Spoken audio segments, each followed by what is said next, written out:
There are 3 places where a man truly wants to be kissed. And no, they're not what you think.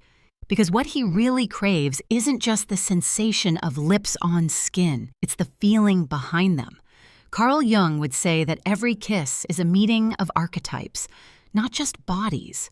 It's the moment when 2 unconscious worlds collide, when the masculine and feminine energies begin to recognize each other in silence. A kiss, when done with consciousness, awakens something primal yet deeply emotional inside him, something that words can't touch. It's the bridge between instinct and soul. Most people think attraction is about technique, the right moves, the right timing, the right amount of mystery. But Jung's psychology reveals something far more powerful. What really stays with him isn't the kiss itself, but the psychic imprint you leave behind. Every man carries within him what Jung called the anima, his inner feminine, the unconscious energy that represents emotion, intuition, and connection. When a woman kisses him with presence and intention, she doesn't just stimulate his body, she activates his inner feminine. And that changes everything. That's why some kisses feel forgettable, while others stay with him for years. Because a conscious kiss is not a performance, it's a psychological initiation. In this video, we'll explore the 3 specific places where a man most deeply desires to be kissed, not from lust, but from longing. Each one corresponds to a deeper layer of intimacy, his need for recognition, for surrender, and for emotional safety. By the end, you'll understand not just where to kiss him, but how. How to read his breath, his micro-expressions, and his subtle shifts in energy. You'll learn how feminine presence and emotional intelligence create a kind of magnetic pull that no technique can replace. But before we begin, if you're a woman interested in understanding love through depth psychology, if you crave connection that's soulful, conscious, and free of pretense, then this space is for you. Subscribe to Inner Wise Woman and activate the bell, because what we explore here goes beyond attraction. It's about awakening real polarity, real understanding, and real love. Now let's begin with the first place every man secretly longs to be kissed, the one that speaks not to his body, but to his ego and soul at once. When most people think of a kiss, they imagine lips meeting lips. But Jung would tell you that the real kiss begins long before your mouths ever touch. The first place a man truly longs to be kissed, his mind. It sounds abstract, but think about it. The male psyche is built around identity, the ego, the sense of being capable, competent, and in control. Yet beneath that structure lies a deeper longing, to be seen beyond performance. When you touch his mind, when you engage his intellect, curiosity, and imagination, you're kissing the part of him that rarely feels loved for its depth. Jung called this the meeting of logos and eros, the masculine principle of reason merging with the feminine principle of emotion. When you meet his intellect not with competition, but with presence, admiration, and playfulness, something within him melts. A man's deepest emotional arousal doesn't come from physical stimulation alone. It comes from being understood.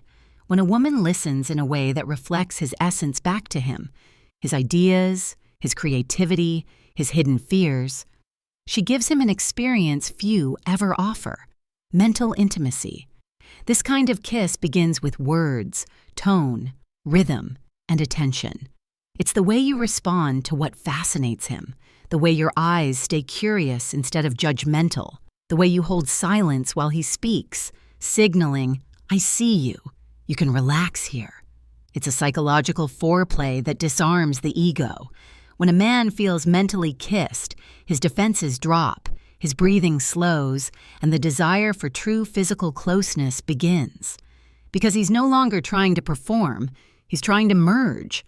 From here, the second place he wants to be kissed reveals itself, the place where the external world ends and emotional trust begins, his neck and the space behind his ear. Jung would say this is the threshold between control and surrender. The neck is a vulnerable area, biologically and symbolically. When touched or kissed there, a man experiences a split-second surrender of ego. It's where instinct overrides thought. But the key isn't where, it's how. A conscious kiss in this space isn't rushed or possessive. It's slow, rhythmic, and aware. It listens to his breath, synchronizes with his pulse, and says without words, "You don't need to pretend to be strong right now."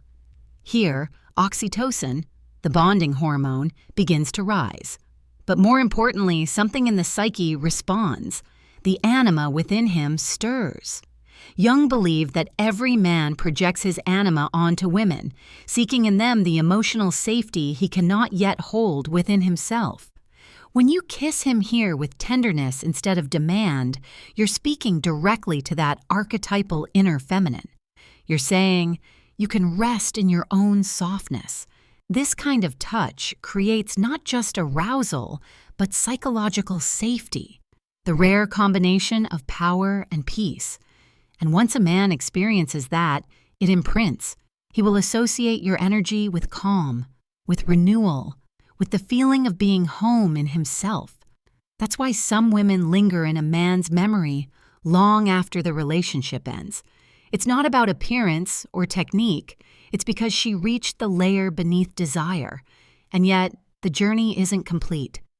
There's one more place he longs to be kissed, the one most people never think of, because it doesn't belong to the body at all.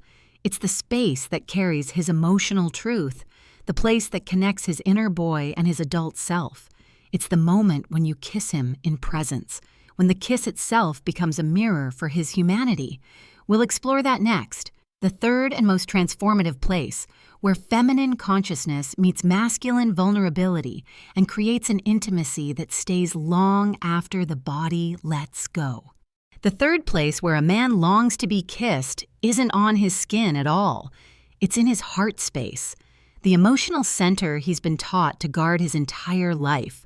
Carl Jung believed that most men live trapped between two worlds, the world of the persona, where they must appear strong and composed, and the world of the shadow, where fear, tenderness, and longing wait to be accepted. The true kiss, the one that transcends body and memory, happens when you reach past both. To kiss a man in his heart space is to make him feel emotionally enough to feel. You do this not through action, but through presence. It's in the way your energy slows the moment down, how you hold eye contact without trying to control, how you breathe with him instead of rushing him, how you allow silence to be sensual instead of awkward. It's the energy that says, you don't have to prove yourself here. When a man senses that, his armor begins to soften. The masculine psyche carries centuries of conditioning. Don't cry. Don't show weakness. Don't need anyone. Yet underneath, every man carries the same human truth, a longing to be accepted without performing. That's what the heart kiss symbolizes. It's a psychic event. You're no longer just partners in pleasure. You've become mirrors for each other's authenticity. Jung would call this the meeting of the animus and anima, the sacred marriage of inner masculine and feminine energies. It's what makes the connection unforgettable, not because of what happened, but because of what it awakened. A man who experiences this kind of connection doesn't remember every touch. He remembers how he felt seen. He remembers the rare moment when time slowed down and he felt his emotions rise, not as weakness, but as beauty. This is why Jung saw intimacy as one of the most powerful mirrors for self-knowledge. Each time two people meet in vulnerability, something archetypal is activated. In that sacred tension, between strength and surrender, desire and trust, the psyche expands. You're no longer just lovers. You've become symbols of something timeless, the union of polarity itself. But here's the secret most people miss. This kind of connection doesn't come from trying harder. It comes from listening deeper. Listen to his body language, the pauses between his words, the way his breath changes when you draw closer. The body never lies. It reveals his truth before he does. When you sense his hesitation, don't fill it with words. Fill it with presence. That's the real kiss, the one that whispers, you can be everything you are here, nothing more, nothing less. In Jung's view, this is where real attraction becomes transformation. It's no longer about chemistry. It's about alchemy, the transmutation of two energies into one flow of consciousness. And in that space, both the masculine and feminine evolve. He learns to feel without fear. She learns to lead through softness instead of control. Together, they touch what Jung called the numinous, the sacred that hides in human connection. So when he remembers you, it won't be the lips, the hands, or even the words. It will be the way your presence made him forget who he thought he had to be. That is the kiss that lingers. Because in that moment, you didn't just kiss the man, you kissed the archetype within him. You awakened his anima, touched his shadow, and mirrored his self. It's the kind of intimacy that makes the physical sacred, the ordinary divine. Up next, we'll explore why these three kisses, the mind, the body, and the heart, form a psychological pattern Jung called the triad of integration. And we'll see how conscious women can use this awareness not to control, but to create connection that transcends time. Jung often said that every act of love is an act of transformation. To truly connect with another person means to step out of the known, out of the mask, the persona, and into something alive, unplanned and deeply human. When you understand the three places where a man longs to be kissed, his mind, his body, and his heart, you begin to see that this isn't a sequence of techniques. It's a psychological dance. Each kiss awakens a different archetype within him. When you kiss his mind, you awaken the thinker, the seeker of meaning who longs to be seen beyond his achievements. You mirror back his intelligence, his curiosity, and his unspoken need to be admired not for what he does, but for how he feels when he's with you. When you kiss his body, especially around the neck and ears, you awaken the warrior and the lover archetypes. He feels safe enough to surrender, yet strong enough to protect. It's here that desire meets tenderness and instinct meets devotion. And when you kiss his heart, you awaken the child, the vulnerable inner boy who's been waiting to be loved without needing to earn it. Jung believed this integration of the inner child was essential for individuation. When love meets the wounded inner child, healing begins. This is why your energy matters more than any technique. Your touch, your tone, your awareness, they all carry psychological messages. Each kiss becomes a form of symbolic communication that tells him, you are safe here. You can unfold. But here's the deeper secret Jung would point out. The real transformation doesn't happen to him alone. It happens to you both. When you approach intimacy with consciousness, you enter what Jung called the transcendent function, the space where opposites meet and something new is born. In this case, that something new is emotional unity. In this sacred space, you stop trying to control or perform and start to witness. You witness your own emotions rising and falling. You witness his energy shifting between power and tenderness, and you learn to flow with it. That's what Jung meant by Eros consciousness, a feminine way of relating that heals through connection rather than domination. When a woman learns to embody this, her energy becomes magnetic, not seductive in the manipulative sense, but naturally attractive.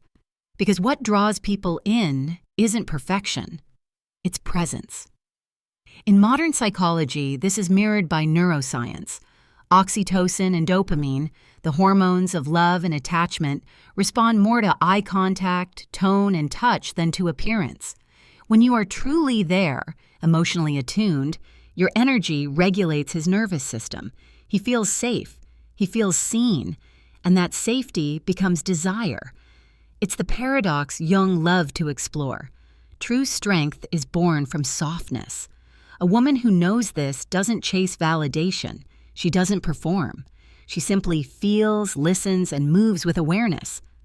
And that is what awakens the anima within a man. When he experiences that, he doesn't just remember you as a lover. He remembers you as a mirror of his soul. And this is what makes Jung's perspective so radical. It isn't about gender roles or seduction tricks. It's about psychological wholeness. When intimacy becomes conscious, it heals the split between the masculine and feminine energies, not just between two people, but within each person. So the next time you're close to someone, remember this. Every kiss is a doorway. Through it, you can awaken not just desire, but awareness. And that's what makes attraction not just magnetic, but meaningful. Up next, we'll close this journey with how these Jungian insights can help you bring more depth, mystery, and truth into every connection, even outside the bedroom. Because when you understand this, every touch, every look, and every silence becomes sacred. When Carl Jung wrote about love and union, he often said that real intimacy is never about two people. It's about two souls discovering themselves through each other. Every encounter, every emotion, every kiss reveals something hidden within. And that's where this understanding becomes more than attraction. It becomes evolution. Because when a woman learns to connect consciously, when she kisses with presence, when she looks with understanding, when she touches with awareness, she's not simply loving a man. She's awakening something divine in him and in herself. These three kisses, the mind, the body, and the heart, aren't romantic gestures. They're psychological portals that move through the layers of the masculine psyche. Each one dissolves a defense. The need to perform, the fear of surrender, the shame of feeling too much. Jung would say this is the alchemy of Eros, the feminine energy that doesn't conquer but transforms. Through connection, she heals what power cannot. When you touch his mind, you say, I see you. When you kiss his body, you say, you can trust me. And when you reach his heart, you whisper, you are safe to feel. Together, those three gestures awaken what Jung called the self, the deepest, most integrated version of a person's being. In this state, he's no longer fragmented between desire and emotion, between logic and instinct. He becomes whole. But here's the most overlooked truth Jung emphasized. Wholeness always begins in one's own psyche first. You cannot awaken consciousness in someone else unless you've touched it within yourself. That's why this is as much a message for women as it is about men, because what draws him into that depth isn't manipulation or performance. It's your own inner harmony. When a woman is attuned to her emotions, grounded in her body, and connected to her intuition, her presence becomes magnetic. Not loud, not needy, but quietly powerful. She doesn't need to prove her worth. Her energy speaks it. And that's what the conscious masculine responds to. Because deep down, every man is longing for what Jung described as the sacred feminine.